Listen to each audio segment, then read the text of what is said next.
ఇంతకుముందుకు social మీడియాలో ఒక post చూసిన. ఇటు బట్టి విక్రమార్క, ఇటు హరీష్ రావు గారు చేసి రైజింగ్ తెలంగాణ అనేసి రైతులకు రైతు భరోసా కింద 12,000 ఇస్తున్నామని ఇస్తారు.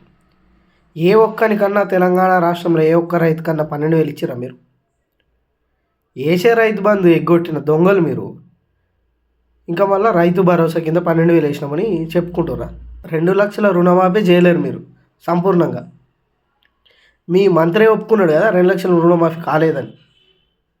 దానికి హరీష్ రావు గారు ఎన్నటి నుంచో చెప్తున్నారు 2,00,000 రుణమాఫీ అయితే నా పదవికి రాజీనామా చేస్తా, మీరు సిద్ధమా అని. దానికి తోక ముడుస్తారు. ఇంకా రైతు భరోసా వేసినామని గప్పాలు చెప్పుకుంటుర్రా. నేను ఒక పోస్టర్ వేస్తాను దీని మీద చూడరి. ఏమన్నా ఉండాలి కదా, జ్ఞానం, ఇంగిత జ్ఞానం అని ఉండాలి కదా. చేయకుండా చేసినామని చెప్పనీకి రైతులు సంతోషంగా ఉన్నారా? ఊళ్ళలో ఒర్రి గ్రామ సభలలో చూస్తారు కదా, ఉరికిచ్చి కొడతారు రైతులు కూడా. రైతు బంధు రెండు సార్లు కొట్టిరు మీరు. రైతుల కలకాలు తలగదా. ఇంకా మీదికెళ్ళి ఇట్లా ఈ చిల్లర పోస్టర్లు, చిల్లర ఎడిట్లు ఇకనైనా మానుకొని ప్రజలకు ఉపయోగపడే పనులు చేయరు. చిల్లర ఎడిట్లు కాదు.